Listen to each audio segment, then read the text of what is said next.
Hey everyone, it's Hannah here. Welcome back to my channel. So today's video, I'm going to pretty much just go straight into it. I'm going to be doing a video on how I gradually started to stop counting calories. And that was a really sort of huge turning point for me in my recovery from my eating disorder. Was when I could stop counting the calories. I think too, for anyone that has struggled with any type of eating disorder, you would know that counting calories can be very controlling and can get out of hand very quickly. I know for a lot of people it's just so helpful for them, and it's a great way for them to sort of keep on track, which yes, to an extent it can be, but it's just when it gets very obsessive and the eating disorder just sort of controls it is where it can get very dangerous. And that's sort of how it did for me. I would sort of count calories, and then each day I would sort of want to be doing less. Like I wouldn't want to go over that, and I'd get so hyper aware with this number, and I just saw food as a number. When I sort of started recovery, that's where I knew I'm like, okay, I have to stop this. It wasn't as simple as just doing it overnight. I did it very gradually. So in this video, I'm going to explain how I did that. Okay, and to start off with, if you are or have been obsessively tracking your calories, I'm sure you would have one of the many different apps. I'm not going to name any of them because I don't want to even encourage that. I just think, probably have one of these apps where you can enter everything that you eat, and it will tell you the exact number of your calories and the macro, micronutrients, and full breakdown of everything. And again, it can be helpful for some people to sort of just make sure they're eating enough or hitting certain sort of goals that they want. But we're not talking about that today. I'm just putting that disclaimer out there. This is only for when counting calories is unhelpful. For me, the first thing I did, I was still tracking everything into this app, but I just sort of started guesstimating things. So I wasn't strictly like weighing or measuring everything. I would just put in what I thought would be the rough amount. So I was still entering the calories. I was still pretty sure with what I was having, but it was just that tiny little bit of leniency for being so strict. So then after that, the next step I would say, well, for me, I then deleted the app. I was still tracking everything, but just more mentally. I just wasn't logging it into an app.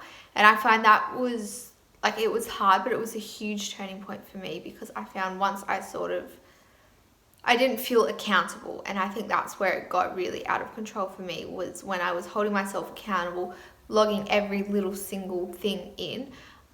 So when I deleted the app, I was still tracking everything. Like I was still knew that number. I was still obsessing over everything. I knew the calorie value for anything.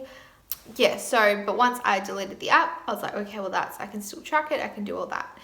And then again from that, I did again just the tracking everything, but not doing exact precise measurements, just sort of rounding things off. And so I'm still having that idea, like that sort of general idea of what it is, keeping the eating disorder happy, but I'm slowly sneaking my way out of this cycle. And then after that, I would try and go sort of, I can't remember exactly the order I did things, but then sometimes I would go a day without tracking. I would still eat my familiar foods, so things that I guess were safe. I'd still be having stuff that I would normally have, but I just wasn't tracking at all. So again, from previous days, I would still know roughly like what that number was, but I just wasn't tracking it.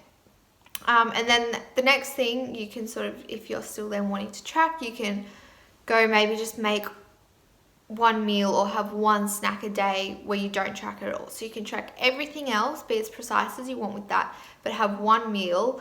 And ideally, and obviously a lot of people, I couldn't do this for a while. It was hard, like going out for a meal. So you go out for a meal, you don't know what the calories are, but obviously if you've struggled with an eating disorder of any type, that could be hard for you, because just going out, like normally going out for a meal, the food is bound to be higher calorie than if you were to make that meal at home, and just not knowing what's in the ingredients and the whole social situation. I know it's not that easy, but if you're at that point where you can just go out for a meal, track everything else you eat that day, but just have that one meal where you're out for lunch, just be social, enjoy it, and don't track it. So then that sort of brings with just different days trying different things. So yeah, whether it be having that one meal you don't track, or even something I did was I got my mum to go out to the store and I said, can you just buy me like a bar, like a protein, it can be like, yeah, protein bar, a nut bar, a muesli bar, whatever. I told mum, as long as it's vegan, just buy it for me. And I said, I want you to unwrap it and like put it in a plate, put it on a plate and put it in the fridge. So that way I had that snack, and I would have that one bar and it's a new food and I don't know the calories. And that's what, to another thing is, if you introduce new foods and don't look up the calorie content, and that is so much easier said than done because it is so easy just to get on and Google. Yeah, so that's why when I did get my mum to buy the bar, because it's a new food and yeah, I don't know what bar it is. I told her just get a pretty generic one, so I like had no clue. I could only guess. Yeah, so I had that bar and it didn't kill me. Surprise, surprise.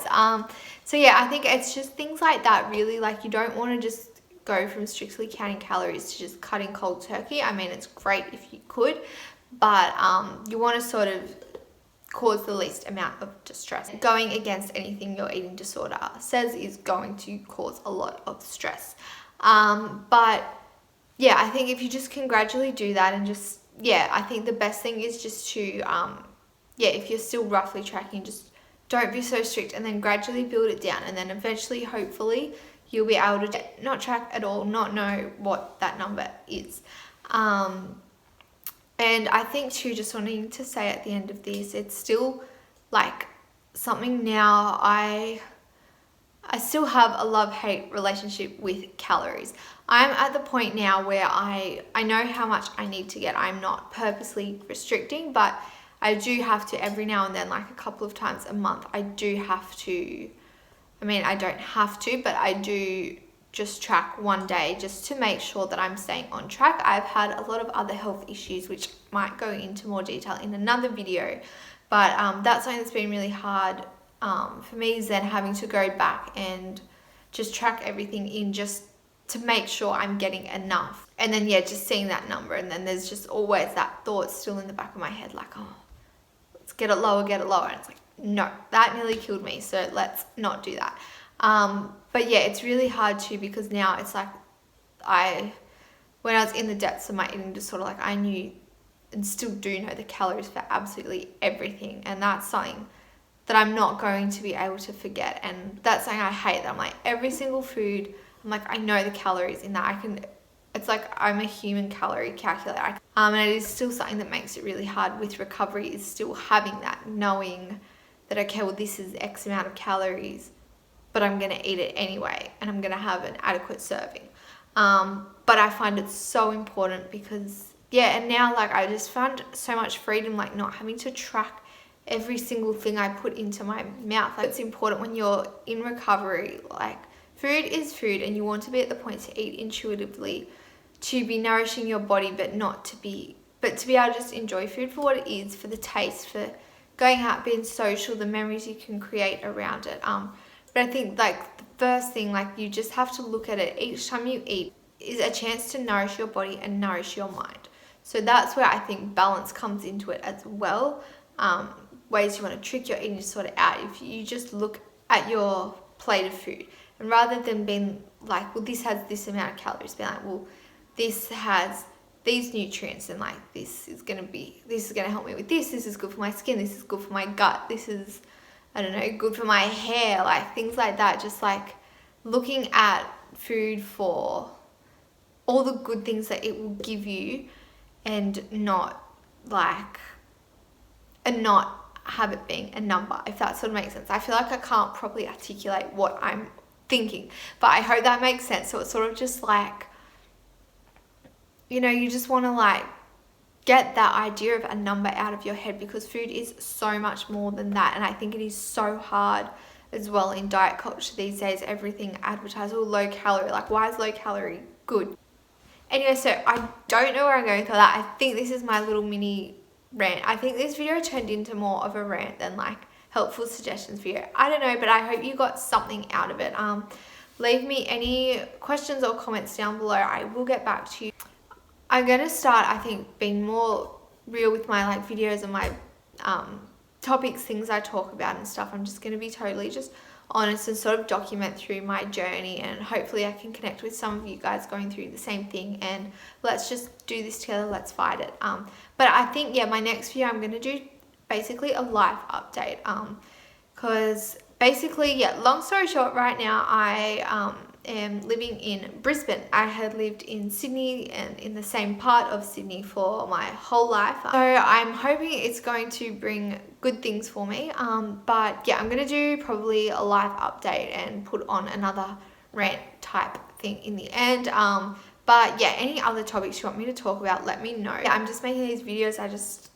And things that have really helped me, I want to share that with people, because I know it can be so tough, and yeah, if any of these tricks help you, then I'm happy. Then that's why I'm making the video. But yeah, anyway, so that is all from me today. And yeah, I will see you in my next video, which hopefully won't be too long. Bye.